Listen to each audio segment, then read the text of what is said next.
मैं मोर सिंह मीणा कमला Modi girls college Neemuch आप लोगों का हार्दिक स्वागत करता हूं। आज हम उत्तर वैदिक काल के महत्वपूर्ण तथ्यों का अध्ययन कर लिया है। उसके सामाजिक जीवन, उसके भौगोलिक, उसके उत्तर वैदिक काल के स्रोत जैसे अंतर्राज्यिक के लौह साक्ष्य, सामवेद, यजुर्वेद, अथर्ववेद, ब्राह्मण, आरण्य ग्रंथ, ये साहित्यिक साक्ष्य, इन सब का अध्ययन कर लिया है। आज करेंगे हम उत्तर वैदिक कालीन राजनीतिक स्थिति का अध्ययन। उत्तर वैदिक कालीन राजनीतिक स्थिति इस काल में आर्य संस्कृति या वैदिक संस्कृति का विस्तार पूर्वी उत्तर प्रदेश, बिहार, सदानीर से नीरा नदी से गंडक नदी तक, दक्षिण में विदर्भ, महाराष्ट्र तक हो गया था। उत्तर वैदिक काल की राजनीतिक स्थिति को अगर हम देखें तो इसका जो संपूर्ण क्षेत्र, जो ये उत्तरी भारत का मुख्य क्षेत्र जो आर्यावर्त कहलाता था, इसके राजनीतिक विस्तार में जितना योगदान उत्साही राजाओं का था, उतना ही लोगों के औजारों का था, उतना ही ब्राह्मणों का भी था जिन्होंने अग्नि के द्वारा जंगल को साफ किया। तो 3 उत्साही राजाओं ने लोहे के औजारों से जंगल साफ किया, शत्रुओं को पराजित किया। ब्राह्मणों ने अग्नि की पूजा की और अग्नि से जंगलों को साफ किया और उसका विकास किया। तो राजन्य और ब्राह्मण वर्ग का उत्तर वैदिक काल में राजनीतिक विस्तार में बड़ी भूमिका थी। ठीक है, कैसे किया? तो उन्हें युद्ध के माध्यम से, जानवरों का नाश लोहे के माध्यम से किया। तो ब्राह्मणों ने अग्नि की पूजा अर्चना और उससे उन जातियों का पवित्रीकरण करके जिनको जीता गया और जंगलों को साफ करके इस तरह से विस्तार किया। इस काल में जनपद बन गए थे, अर्थात क्षेत्रीय राज्य की स्थापना हुई। भरतजन प्लस पुरुजन, भरतजन और पुरुजन मिलकर कुरुजन बन गए थे। ये गंगा यमुना के ऊपरी दोआ में स्थित थे। इसी तरह से आर्य अधीन कुरु जनपद, जिनकी आरंभिक राजधानी सांसदीवाद था। बाद में इस कुरु जनपद की राजधानी हस्तिनापुर हो गई, उसके बाद में कौशाम्बी बनी। तो 3 राजधानी हो गई, शुरू में सांसदीवाद, फिर हस्तिनापुर, फिर कौशाम्बी। कुरु जनपद 950 ईस्वी में कौरव पांडवों के मध्य महाभारत का युद्ध हुआ। कुरु जनपद के प्रमुख जो शासक हुए वे थे बहालिक, प्रतिपीय, परीक्षित। इसका अर्थवेद में नाम मिलता है परीक्षित, जन्मजय, निचक्षु।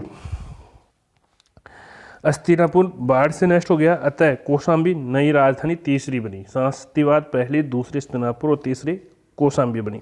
पांचाल जनपद, ये किरवी और टूअर्स जनपदों को मिलाकर बनाया गया पांचाल। ये जो आज का बरेली है, बदायूं है, रुहेलखंड है, ये क्षेत्र पांचाल कहलाता था। यहाँ के जो प्रमुख राजा हुए वो प्रधान विद्वानों का संरक्षक शासक था। जेबाली, अरुणी श्वेतकेतु। अरुणी श्वेतकेतु उच्च कोटि का दार्शनिक था। जेवाली भी दार्शनिक था। अरुणी श्वेतकेतु ने पंचाल परिषद का आयोजन किया था, जिसमें याज्ञवल्क्य विजेता बने थे। शतपथ ब्राह्मण में कुरु पांचाल जनपदों को वैदिक सभ्यता का प्रतिनिधि कहा है। अरुणी श्वेतकेतु ने अपने गुरु राहु गण की सहायता से अग्नि द्वारा नए क्षेत्र प्राप्त किए। ये एक दार्शनिक राजा था। कौशल जनपद, ये सरयू नदी के तट पर उत्तर प्रदेश में रामकथा से जुड़ा हुआ स्थल था। काशी जनपद, ये वर्णवती नदी गंगा की धारा के तट पर स्थित वाराणसी इसकी राजधानी थी, इसीलिए इसको वर्णवती से वाराणसी है। काशी जनपद का प्रमुख राजा अजातशत्रु दार्शनिक हुआ है। मत्स्य जनपद, अलवर, भरतपुर, जयपुर का क्षेत्र मत्स्य जनपद कहलाता था। इसकी राजधानी विराटनगर थी। विदेह की राजधानी मिथिला थी। ये जनपद सदानीर गंडक नदी के तट पर स्थित था। शासक जनक, विदेह माधव, दार्शनिक शासक जिन्हें वेदों का ज्ञान हो वह राजा था। गांधार, ये जनपद सिंधु नदी के तट पर स्थित था। यहाँ की राजधानी तक्षशिला थी। मध्य जनपद, ये जनपद भी सिंधु नदी के तट पर था। यहाँ की राजधानी पंजाब सियालकोट के निकट स्थित थी। कैकेय जनपद गांधार व्यास के बीच था। यहाँ का अश्वपति कैकेय एक दार्शनिक राजा हुआ है। ऐसे क्षेत्रों आर्य के अधीन नहीं थे। अंग, मगध पूर्व में अधीन नहीं था। संभर और पुलिंद ये दक्षिण में अधीन नहीं था। उत्तर वैदिक काल में राजा की शक्ति में वृद्धि हुई, क्योंकि अब लोहे का उपयोग युद्ध के रूप में होने लगा था। राजा की शक्ति में वृद्धि पता साहित्य से भी चलता है। इस काल में राजा के साथ अनेक धार्मिक अनुष्ठान जुड़ गए। उदाहरण के तौर पर राजाभिषेक संस्कार, अश्वमेध यज्ञ, राजसूय यज्ञ। राजा अनेक उपाधियां लेने लगा, जैसे सम्राट, स्वराट, एकराट आदि। ऐत्रेय ब्राह्मण में अलग अलग क्षेत्र के राजाओं द्वारा अलग अलग उपाधि थी। शतपथ ब्राह्मण के अनुसार पूर्व का राजा सम्राट, पश्चिम का राजा स्वराट, उत्तर का राजा विराट और दक्षिण का राजा भोज। ऐत्रेय ब्राह्मण में राजत्व सिद्धांत का उल्लेख मिलता है, प्रतिष्ठा में वृद्धि को स्पष्ट करता है। प्रमुख यज्ञ, उत्तर वैदिक काल में यज्ञ की प्रतिष्ठा बहुत उच्च स्थान तक पहुंच गई थी। अश्वमेध यज्ञ, ये यज्ञ राज्य विस्तार हेतु किया जाता था। इसमें 4 रानियां, 4 रत्नीन, वीर अधिकारी, 400 सेवक, इन सब के अलावा 1 हाथी, 1 श्वेत बैल, 1 श्वेत घोड़ा, 1 श्वेत छत्तर, इनका बलि दी जाती थी। 3 दिन तक ये यज्ञ चलता था। साल भर बाद अभिषिक्त घोड़े को यज्ञ में 600 बैल सांड के साथ बलि दी जाती थी। राजसूय यज्ञ,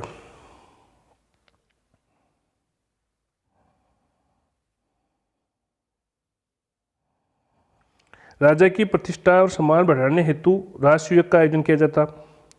असामयिक राज्य विस्तार के लिए किया जाता था। राजसूय यज्ञ 1 वर्ष तक चलता था। अश्वमेध यज्ञ 3 दिन तक चलता था। राजसूय यज्ञ में 17 नदियों का जल आवश्यक होता था, जिसमें सरस्वती नदी का जल सबसे प्रधान माना जाता था। राजसूय यज्ञ में 12 अधिकारी, 1 रानी की उपस्थिति आवश्यक थी। अश्वमेध यज्ञ में 400 सेवक, 4 रानी और 4 रत्नीन की उपस्थिति आवश्यक थी। राजसूय यज्ञ में अश्वक्रीड़ा, पासा का खेल खेला जाता था और गोहरण, गाय को हाँकने का खेल खेला जाता था। अश्वमेध यज्ञ में 1 हाथी, 1 बैल, 1 घोड़ा,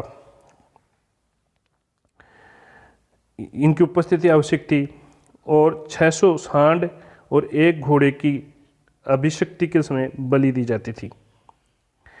राजसूय यज्ञ में राजा को विजेता बनाया जाता था। तीसरा था वाजपेय यज्ञ।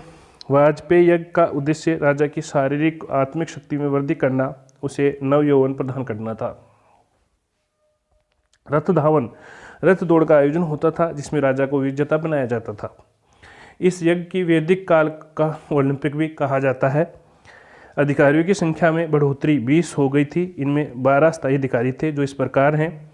12 स्थायी अधिकारी: युवराज 1, महिषी पटरानी, ग्रामीणी, सूत राजा का सारथी, शत्रु प्रतिहार द्वारपालों का प्रमुख, संग्रहित्री राजकोष का प्रमुख, पालागल विदूषक राजा का मित्र, अक्षव्या पासे खेल में राजा का सहयोगी, गोनिकर्तन शिकार में राजा का सहयोगी, भाग युद्ध कर संग्रह करता, सेनानी, पुरोहित। ये उगे 12 अधिकारी। 4 वर्णों का प्रतिनिधित्व मिलता था। अधिकारियों को रत्नी, नानी या वीर कहा जाता था। कुछ अस्थायी अधिकारी भी थे: कर्मकार, उद्योगों का प्रमुख, स्थपति, दूरस्थ क्षेत्रों का प्रमुख, शतपति, 100 गांवों का प्रमुख, भाग युद्ध, पालागल, गोविकीर्तन आदि।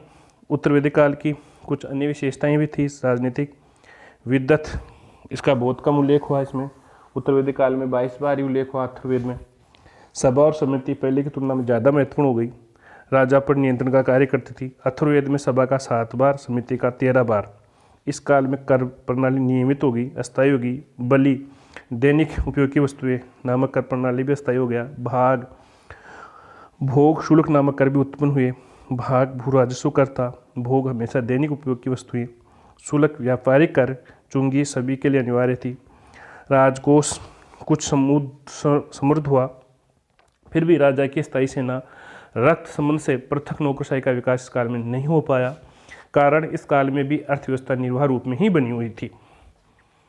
अधिशेष उत्पादन सीमित था, क्योंकि कृषि के प्रमुख पेशा बनने पर अब भी कृषि क्रम मुख्यतः कांसे और तांबे के उपकरणों से होता था। लोहे के कृषि उपकरण बहुत कम मिले, अतः कृषि उत्पादन में वृद्धि नहीं हो पाई ज़्यादा। ये था उत्तर वैदिक काल। इसी के साथ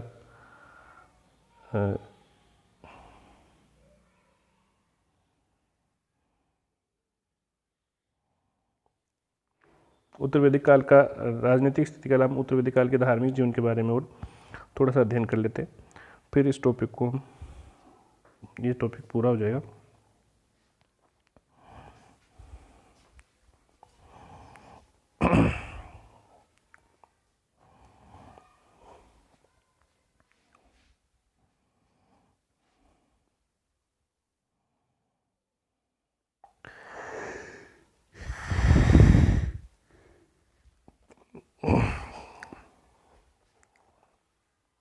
उत्तर वैदिक कालीन धार्मिक जीवन।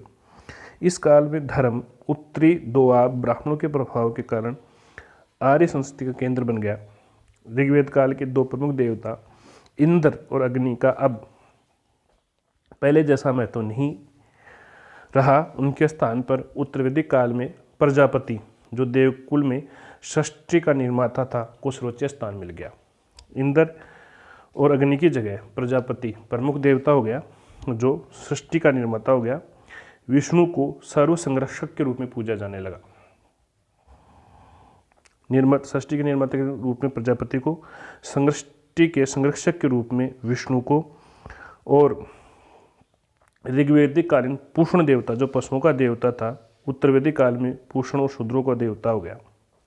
इस काल में देवताओं के प्रतीक के रूप में कुछ वस्तुओं की पूजा प्रचलित हुई, कुछ प्रतीक चिन्हों की पूजा होने लगी। इस काल में बहुदेववाद, वासुदेव संप्रदाय तथा षड दर्शन, सांख्य, योग, न्याय, वैशेषिक, पूर्व मीमांसा तथा उत्तर मीमांसा का आरंभ हुआ।